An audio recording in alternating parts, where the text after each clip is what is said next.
Well, more now on one of our top stories. Violence has flared between Israel and Palestinian militants in Gaza, a day after 7 militants and an Israeli soldier were killed during an undercover Israeli operation in Gaza. For more on this, I'm joined by former Israel Defence Forces spokesman Lieutenant Colonel Peter Lerner. He joins me from Tel Aviv. Now, Peter Lerner, firstly, can you tell us what's going on there at the moment in terms of rockets being launched? Hi, Gemma. Thank you.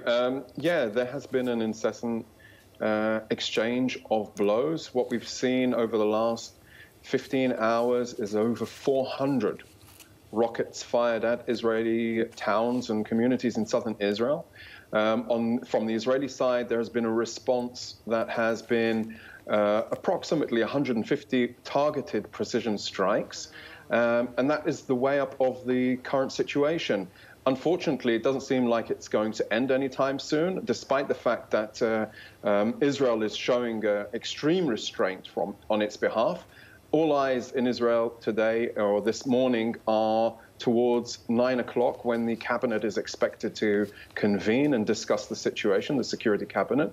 And I think that what we have is another day of more rockets. There have been over 20 sirens already sounding this morning in the southern town of Ashkelon, and Hamas are promising to expand their fire towards other towns further north. Is Israel also threatening more attacks? So what Israel is doing actually is calculated precision strikes against specific Hamas locations within the Gaza Strip. If this doesn't somehow cool down, and I don't see any option at the moment for it to cool down, I expect there to be an escalation on Israel's side as well. I think that currently the way the rules of the game, as to say, are playing out, it appears that Hamas are dictating the terms of when this bout will end. Israel on its side is trying to restrain itself, but if there have been one fatality, one death in the rocket attacks. We have some 60 to 70 people that have been injured, wounded or traumatized, treated in Israeli hospitals. And that type of situation is going to escalate the pressure on the government that will have to take further steps. So 9 o'clock in 20 minutes, the cabinet will convene, and then they'll discuss what steps and where they plan to take it further. And in that cabinet meeting, the PM Benjamin Netanyahu, he is facing pressure from some quarters in his cabinet to escalate this, isn't he? Well, of course, and the nature of our democracy is that everybody at the table can say what they feel and how they feel is the right direction forward. I think that the reality on the ground also dictates that.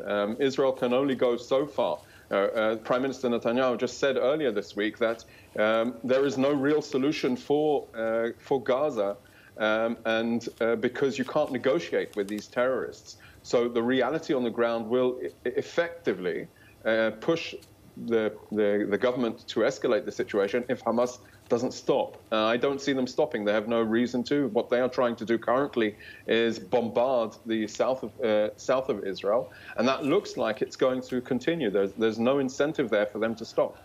The flare-up has stemmed from a botched Israeli intelligence operation. Were Israeli intelligence officers dispatched to assassinate Hamas commanders? So the IDF has actually said no, that's incorrect, despite the rumours and despite that that is what Hamas has said. The intelligence operation was apparently an intelligence operation gathering activity, but I honestly wouldn't know. The IDF has many capabilities, and this is just one of them. Unfortunately, the reality where they got exposed, obviously, and the exchange between the special forces, and Hamas's gunmen in the Gaza Strip led to this escalation that we are currently experiencing. I think the question is, will we see rockets fired today towards Tel Aviv, towards Jerusalem, even towards Haifa that they've promised to do so? So the coming hours are extremely important to follow what's going to happen to try and get a gauge on if it's going to escalate further. I've seen reports this morning that the IDF has reinforced forces on defensive mechanisms, mostly Iron Dome, so that there are capabilities to intercept incoming rockets, and Home Front Command, because the Home Front Command is the organization here that deals with locations that are struck by rockets. So it's people that are dealing with the civilian aspects of side.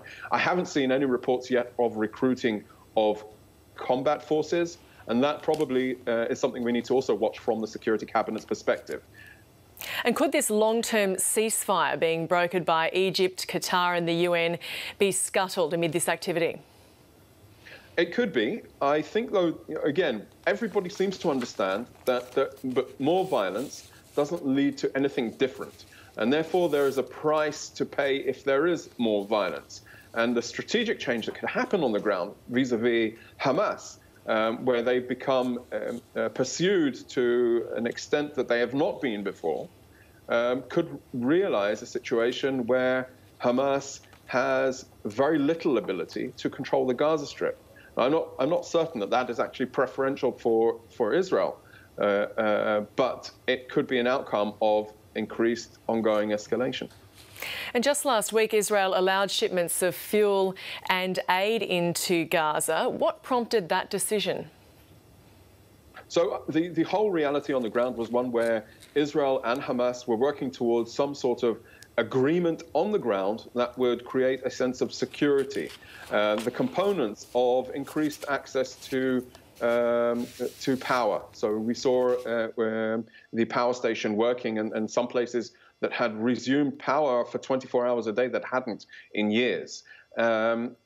We saw an influx of cash, $15 million Qatari money that had been accessed into the Gaza Strip to pay salaries, so that there is a money flow within the Gaza Strip. And this reality is something that was intended in order to try and contain and create a prospect of a quieter future moving forward. This event, the event of the intelligence operation, and this current escalation seems to put that on the back shelf, on the back burner, and we have to see if we can actually get back to some sort of situation where the reality on the ground is controlled and not more violence. Former Israel Defence Forces spokesman, Lieutenant Colonel Peter Lerner, thank you for joining us from Tel Aviv. Thank you. Marvel fanatics reacting to